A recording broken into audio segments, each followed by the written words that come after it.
to get started, let's start from the beginning. Rob. So you were talking about the use of case studies, and what I love is, like, based on what you were saying, is that you can find case studies that already exist. You can adapt them, but you can also develop your own case studies and materials. So there are three various ways.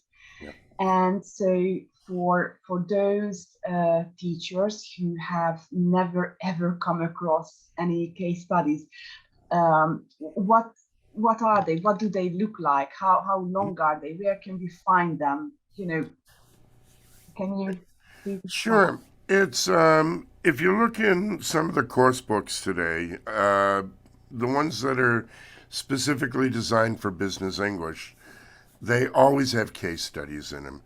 Usually it's about a page or a page and a half story. And it's just a set of facts that are set up in storyline. Now, that's the first place you can look. If you're not doing business English and you're not, working with a course book, online, if you just go online and Google case studies, you will find case studies about everything in the world. One of the best sources, as I said, Harvard University started this years ago. Harvard has a whole list. I forget how many. Somebody told me the number once. But they have a whole collection of case studies that you can use and download for your class. Mm. So they're everywhere. The thing is, we tend to see it and we go, "Ooh," because we're afraid of them. Yeah, yeah, exactly. And so once I have uh, a case study prepared for me, let's say something that I find in a course book, Mm-hmm. then as you said, that it exists at various levels as well. So there are case studies for students whose English is at, I don't know, pre-intermediate level, Mm-hmm. intermediate. Actually, we can find samples of that. I think in oh my gosh, I came across one. I think in Headway, in one of them, Yep. and it was really just a page, Mm-hmm. as you said. Sure. And so like, if we talk about practical things, like how can I use that in class? So I have all those facts, Mm-hmm. listed there. And so what shall we do? Is there something that you ask students to get ready for before the lesson, or you surprise them, at the beginning of the lesson? Well, usually what I like to do is I I don't do any preparation unless it's something that we're specifically talking about vocabulary that they don't know. And the vocabulary that we need to work with, I'll do maybe presentation of vocabulary beforehand. Sometimes I may show a teaser video which shows something about a certain company and shows a problem, just to get them kind of warmed up and get a little taste for it. The problem that I always found, excuse me, is that oftentimes, because course books have to come up with a case study, I've had case studies about lipstick. Very useful. Very useful when you had an all boys class, and it just didn't match. And it wasn't that the case study was bad, it was good. It was just the wrong target audience. And we'll get to some of the questions. There's some great questions I see here. But, I really think with today's student, this is a great way of teaching. And I think back to when I was little, going back to, I was probably born into case studies because I remember being told the story of Little Red Riding Hood. In Little Red Riding Hood, is a story that was designed to teach you to pay attention, to be afraid. There was a moral to the story. And all I did is sat there. Come on. She walks into a room and sees a wolf dressed as her grandmother? Impossible. And I questioned everything. Oh, So, you know, it really, this is the kind of thing, is you want to set up a safe atmosphere where people can question the story. And this is how you get started with the discussion on a case study. and is it something also that teachers should probably teach, like help students, encourage them to ask questions, do not just Yes. they can believe everything that's Yep. that you can see and hear and Oh, this is especially important today. And, we're living through all this fake news. We need to help teach our students how to discern between what's real and what's fake. So we need to make them question everything. yeah. You know, think about it. Every time I watch the news, I'm like, really? you know, um, and case studies are a great way of teaching these skills. Gabi has just mentioned critical thinking, Yes. the use of critical thinking in the classroom, which is That's it. very And important. and really, when you look at critical thinking, the design of critical thinking is that it's supposed to be used in a domain area, which means that you have control over the language so you can discuss it. Mhm. What better way to build up control over language Mhm. than trying to discuss something targeted, something that's important to what you're trying to teach at the moment? Mm. Yeah. So it's really, as I say, it's using meaningful content, but in context. Mm. And that's so critical. Yeah. Something that students and even the teacher can relate to, Exactly. not just something up in the air and then Hmm. say. And can we just get to the chat? I can see some messages coming in. Gabi has some uh, feedback or reflection. She says maybe because a case study means that the teacher has to develop the lesson or the materials themselves. And is it easier to teach from a course book as Um, opposed to developing their own materials? well, personally, for me, I never found it easy teaching from a course book because it was too structured. Mhm. And for me, you know, teaching business English, and even when I was teaching teens, um, real life isn't always that structured. Things happen. And we always talk about this, the fact of adaptability, because you walk into a classroom with one idea, I'm going to teach this. And just a simple question can change the entire class and be better than what you prepared. So, you know, I don't think that there's a lot of work that needs to be prepared for a case study on the teacher's end, other than finding a good case study for the class. Because as we'll show you, we'll look at those 22 ideas, which are just scratching the surface. There's so much you can do. I don't think it's a lot of work. It's exactly what you actually demonstrated to us. Um, the task that you used in your lesson in Brazil, where you had a real life issue happening to you, and you just wrote a letter of complaint, presented this to the class, and they just started working on that. So Yep. you were just instructing them regarding what to do, but actually this is fantastic because they built their own materials, their own case studies, Exactly. and yes. Exactly. And the greatest part is then we had them later to use for the classes that came behind them. I had the advanced students, a few of my colleagues had the beginning students, and as they came up to an intermediate level, they started using these case studies, but they could 100% relate.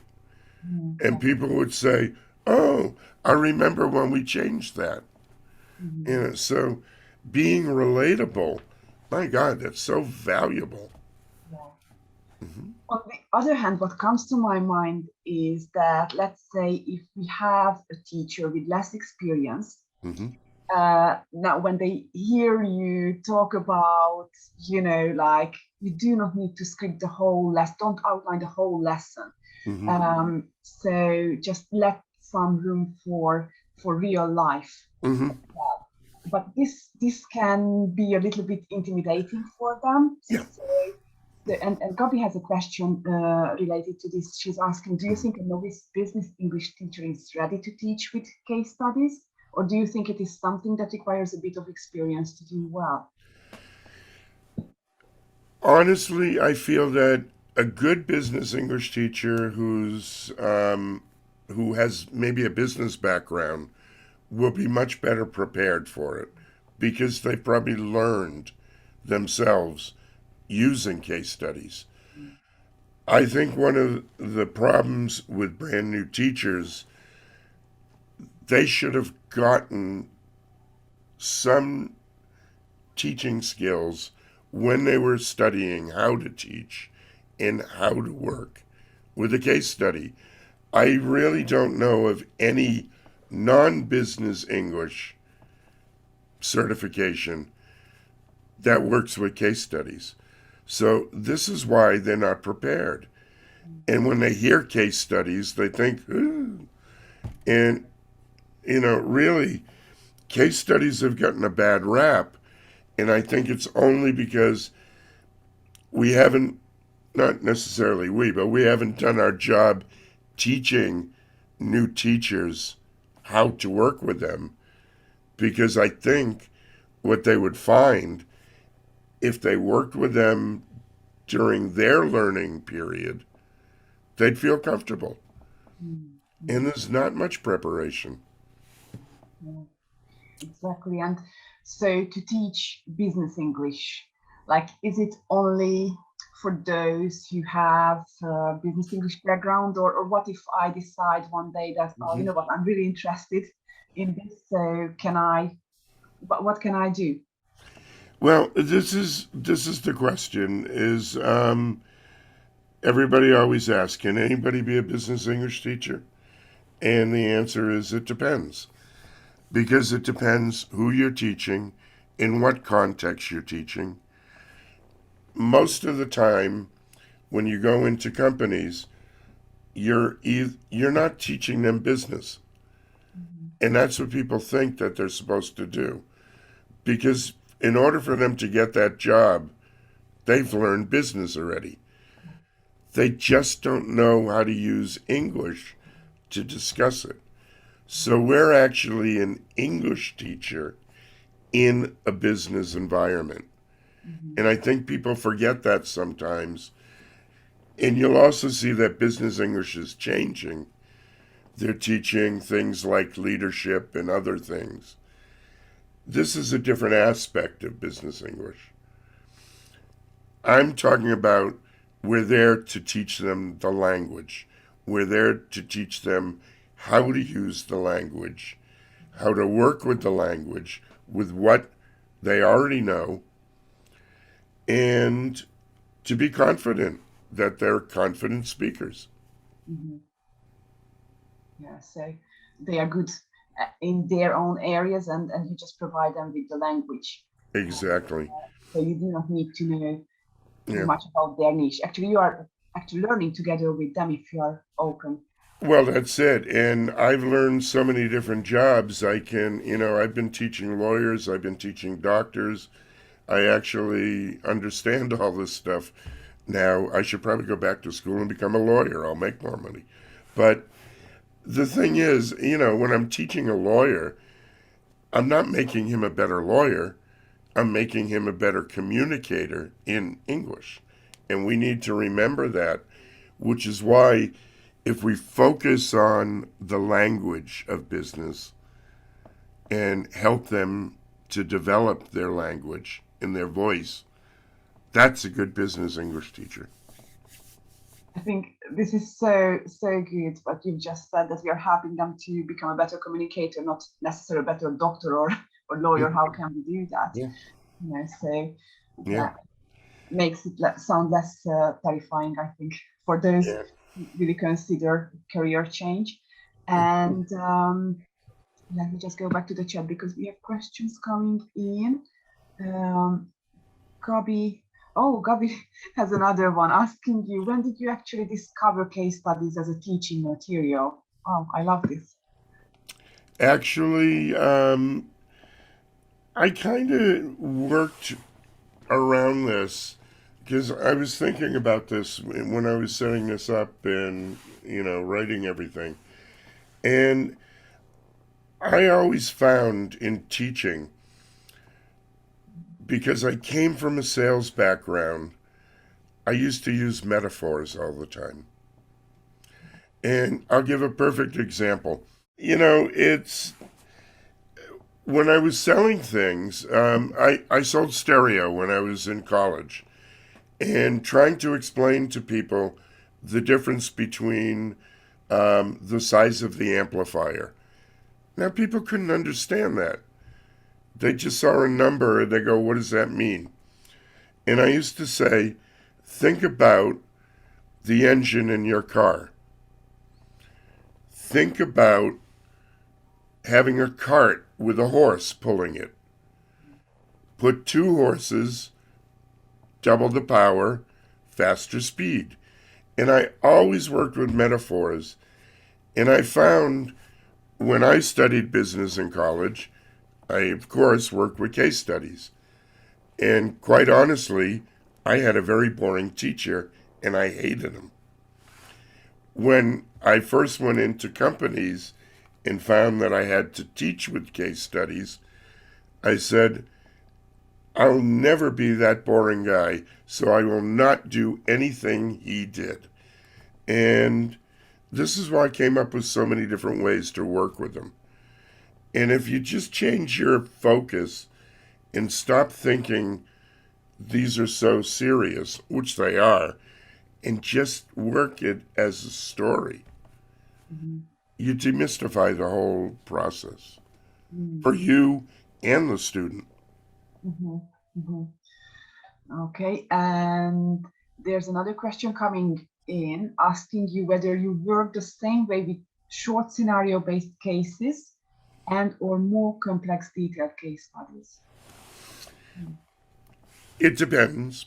It depends on the case study. It depends on the group. What I find is when you get to, let's say, discussing one of the problems in one of the case studies with the class, you'll get an idea of how comfortable they are. So you see, okay, how deeply do I really need to go into this? If they've got a good control of the language and they've really can see the solutions, can work with the facts and the data, and they're comfortable, maybe it's time to move on to another thing. Sometimes there's so much information and there's so many different things you can do because some case studies can be more complex than others. You work longer. You play it by ear. How much time do you spend on working a case study? Is it, I don't know if you like, is it an hour, or do you work on them even for a week or 2 weeks or? Sometimes you can work on them for a few weeks. I've done some a month and a half. Just we went through all the different aspects of it, and people were having a really good time working with this one particular case study, which they could equate everything to their business. It was a different product. It was like saying it was a case study on pencils and the company made pens. So they could relate to everything, all the same problems. So we really got into it and worked with it a lot. And they were also a lower level class. They were like B2. So it took them a little bit longer and to feel confident and to feel comfortable. Mm, Sometimes 1 hour might be enough when you realize that, hey, they get it. It'd be more important, let's work on something that they don't understand. mhm, So, again, it matters class by class, you mhm, know? mhm. And talking about the students, what came to my mind is during your presentation, where you were talking about designing your own case studies with your Mm-hmm. students in Brazil. There was that amazing task where you wrote the initial letter of complaint that the whole case study was based on. And then the students in class worked separately, probably individually on their own areas. So, like Mm-hmm. you sent the letter to the customer service. When she has Yep. done it, she sent it to the person in logistics, and then like this. So, how did you do that in class? Like, how did Mm-hmm. you make sure that the students were all engaged Mm-hmm. and were participating? Because Yep. like were they waiting for each other, to work on their own area, or how did you? It was actually interesting because what we did is at each stage, customer service would first talk about the situation with the group, and then she became the head of customer service, brainstorming with the rest of her customer service team. And then we'd go over to the next step, and they became another part of the team. We actually, many times, what we did is we switched roles. Like the customer service person was the lawyer for a case study. The lawyer did the training. And it was great because people said, no, you can't do that. So it became fun. Mhm, mhm. And so Gabi has, oh no, Alina has a question. Mhm. uh, Alina is asking whether we can use case studies when teaching elementary English, and is asking you to give a simple example of how to use them with elementary level students. I think you can use this at almost every level. Now, I don't teach young learners because they scare me, but I'm sure, think about it, when we were little young learners, we had fairy tales, we had nursery rhymes. That's a case study. Talk about it. Now, what would you have done if, you opened the door and saw a wolf? Certainly not sit there and talk to her about muffins. You'd run away. It's a case study, it's Yeah. a discussion. So I feel you can work this at any level. It depends on how sophisticated the language is Mhm. and what the level of the teenagers are. I gave a few examples. Um, a great argument I did with teenagers, the use of the cell phone in the classroom. When I was teaching, it was back when everybody said no, no, no. I told them, take them out. Let's use them. These are things that are important to them. Have them come up with an argument. Have them find research on working with it. I heard just a few weeks before I did this, the one about cheating and collaboration.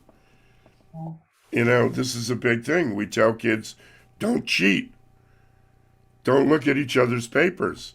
Don't work together. And then we say, work together. Because all of this, the reality is, I've always said, coming back to the basics of, quote, business English, most people are learning English because they're going to use it in the workplace someday. Yeah. And we need to teach them all these skills. Mm, mm.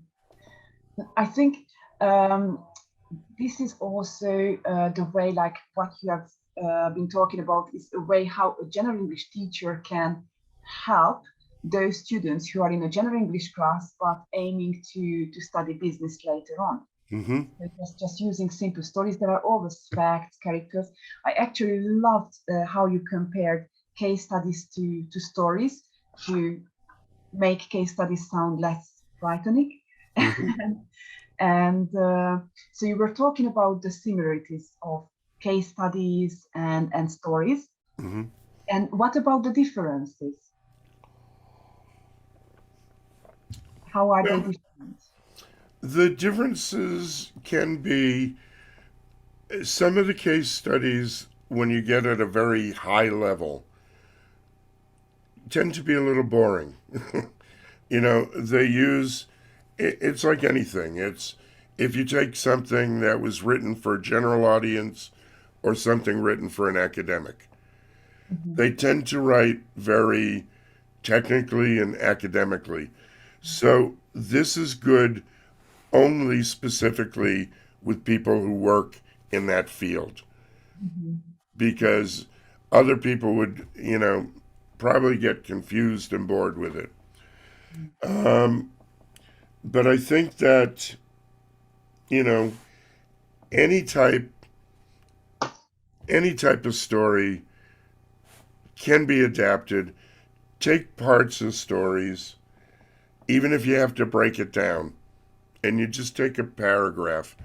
Some people get too hung up in trying to find out the facts, and they may not be well versed at a job yet. Let's take a university business English student. They don't have job experience yet, so they may not understand it so much. You may have to help them a little bit with it. But once they get the understanding and they can get past that, it's using the language that's important. Because sometimes you have to go back and teach, what that concept means in business. Or you stop and you say, let's put the case study aside and let's find out what this is. And let's break down just that little component of it. Do an Mhm. analysis of that component. When students are comfortable with that, you come back in. Mhm. It's a little bit like, not a little bit, I think it's like exploiting the text, the material itself. So, It is, but there's so much there. Why not? mm, That's now's a good time. Let me show you this slide again, if yeah, I I may. wanted to ask you about that. Yep. Okay. And this is just 22 things. And these are some of the more popular things that you can do with a case study. I bet you we could come up with 200 if we sat here and brainstorm with everybody. So many different things you can do. And, maybe you don't work with a SWOT analysis yet, but why not? Mhm. SWOT analysis, most people know, but break it down. Do it to a plus minus. Mm. Do it to a Venn diagram. Mm. High school kids make decisions every day. So they're used to working with this. But just there's so much you can do with it. You can be busy forever. Mhm.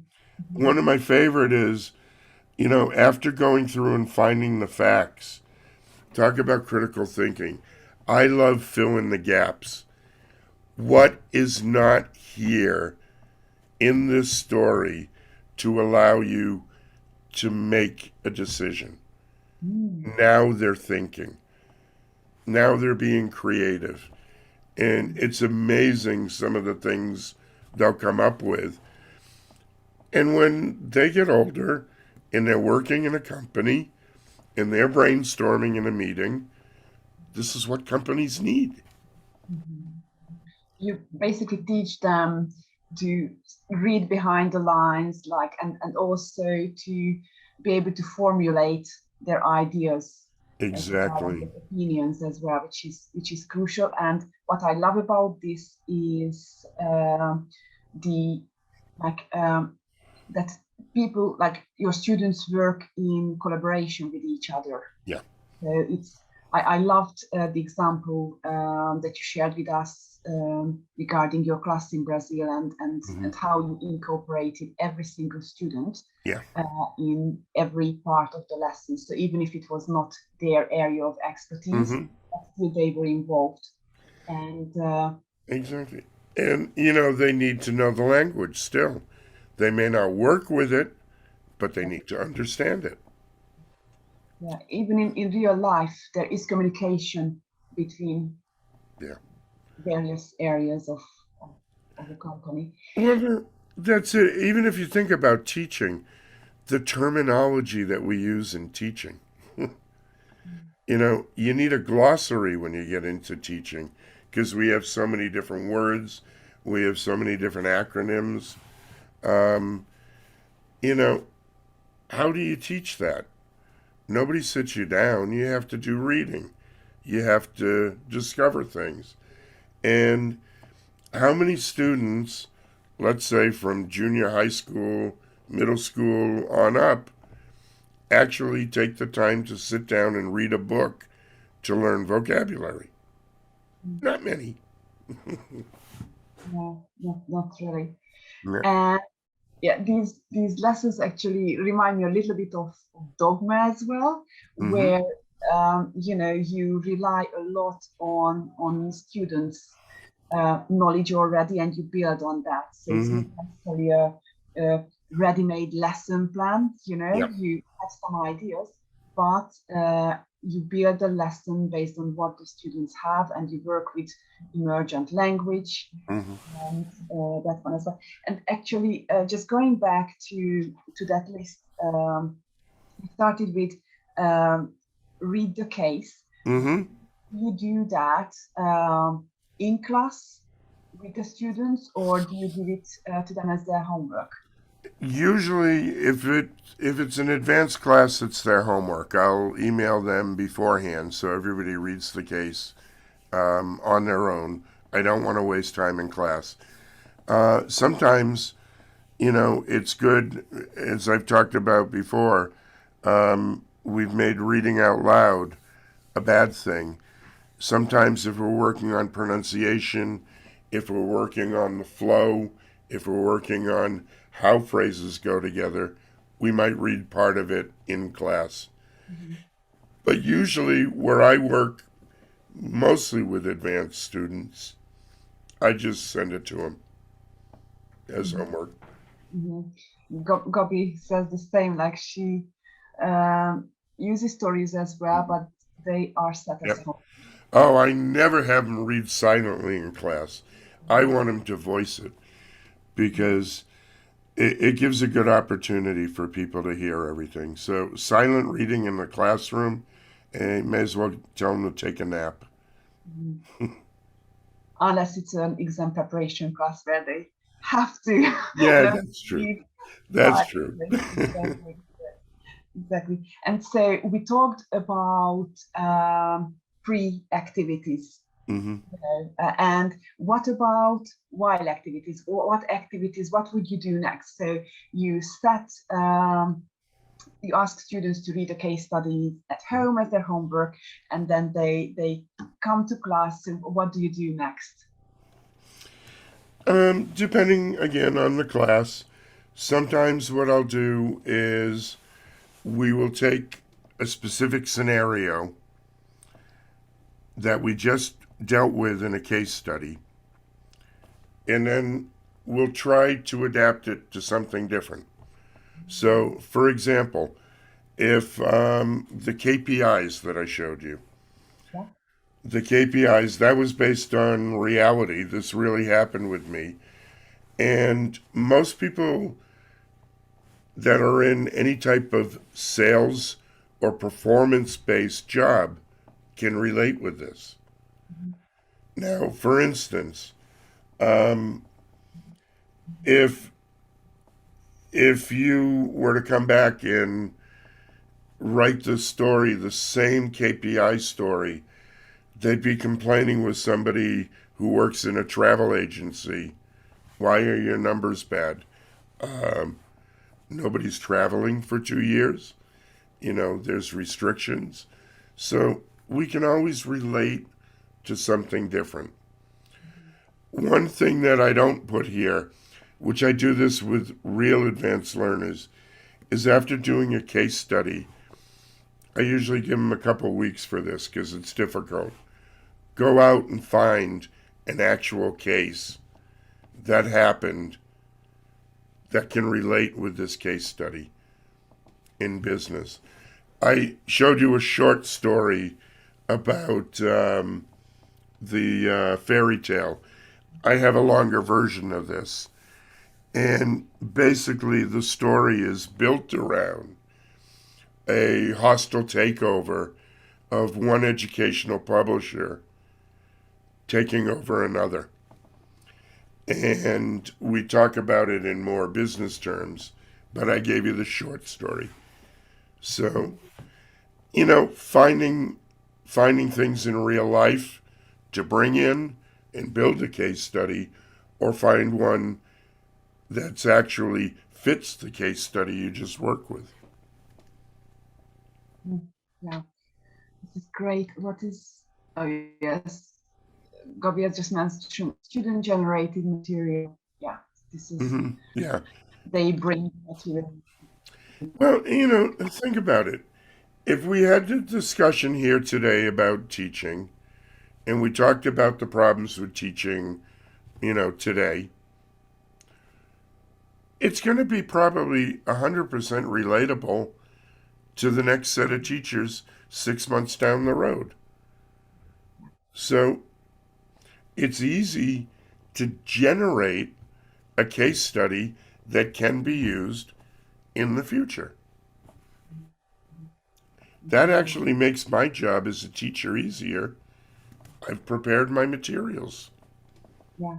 And I think the more experienced we become, the less we rely on course books, because we see the value of really bringing real life in the classroom as much as possible. So like something that the students can really relate to and that really prepares them for what they will need to use English for Well, that's outside. it. It's exactly that. And I found this the more I got into business English teaching and the further away I got away from general English, I realized all the mistakes that we're making as general English teachers because we haven't prepared them for what they really need in the future. And it's not our fault. The books really haven't done it. The course books don't have it. And nobody prepared us for, they think, okay, they need to speak English. But nobody ever said why and where at work. And also, like, often you are expected to teach in a certain way. So we have those various exams, for example, that expect you to have your lessons in certain ways. And so another common, business English teaching seems very different to general English teaching, at least when we consider teacher training courses such as SAT that prepare teachers to teach in a very particular way. Mm-hmm. I'm not going to comment. Yeah. Best I don't. There are, for people who are interested in business English, there is specific training for business English teaching. There are specific exams for certification in business English. And there's a lot of different ways to go. It's, for me, business English is exciting because every day is different. Every student is different. I'm not teaching, you know, um, a bunch of high school kids. Aunt Sally goes shopping on Sundays to the mall, and I'm teaching them something that's valuable that they're going to use in the future. No, business Yeah. language is not boring. It's exciting. Profit, loss. Who needs to do that? Yeah, excited about that. And again, come to mind that a sample case study you mentioned about lipsticks, Mhm. but even that, so like you can use that as a sample, you can show it to your students, but you can just adapt that as again. Mhm. So because the structure, I don't know, maybe right, or the format, the way it's presented may be right. So you can Yeah, use it as a springboard, as you can exactly. relate to Exactly, and that's why I said, exactly.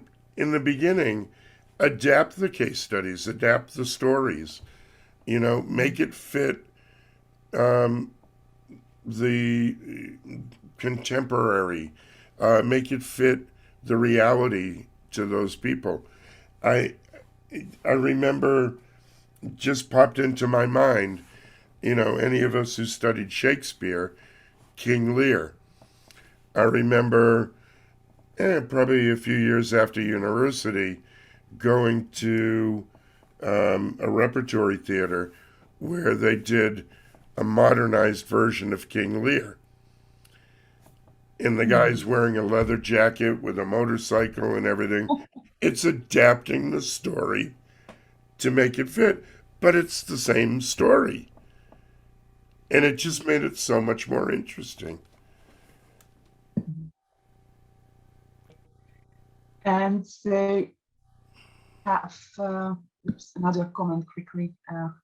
Yeah, Gabi is saying again that she teaches German English, but she never follows course books.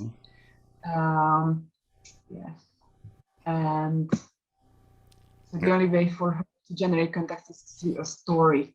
I That's typically use nice. short story anecdotes from her life, generate anecdotes for her students, and use daily newspapers to see characters and It's same characters over the course of weeks to teach different things. Yeah, she really does. So I know she was dying to do this one and be here. she when I I talked to her about this, she was stories. I love stories. but exactly. But we are lucky that we teach in a language school where we are allowed to do, these kind of things. yeah, Because it may be very different when you have a class of 25 students or even half of that number, to teach. So that's a different story. And yeah, just very quickly before we finish, Rob, you have already talked about what activities students can do before they are presented with a case study, what they can do while working on case studies. And so what post activities do you have that they can do? Well, post activities. One other thing that I think it's important for students who are heading into the workplace to do: write up a summary, write up a report, doing writing afterwards, because oftentimes people are going to have to write reports on what happened with a certain situation. Here's facts that you have, and you can use it to work on your report writing. Summarizing, doing a presentation based on the facts that you got. Now we're working on presentation skills. And I think it's important to reflect and see, how can I take this information and use that possibly in the future? How did some of these solutions fit something that I've done or seen in the past? Reflect. Mhm. So much to do. Yeah, exactly. And during this, you incorporate a lot of speaking, so the lessons are really communicative, but there Yeah, is some writing involved as well. sure. So all this really helps them to be better with the accuracy, fluency, and Exactly. just be more confident in Yep. their use of the language as well. And you know, they say, I can't remember what movie it was, but it started off with the line, "Every person has a story." Mm. You know, we've all got stories. We all have situations. Was it Pulp Fiction? It might have been. I can't remember. Probably, I love that movie. Yeah.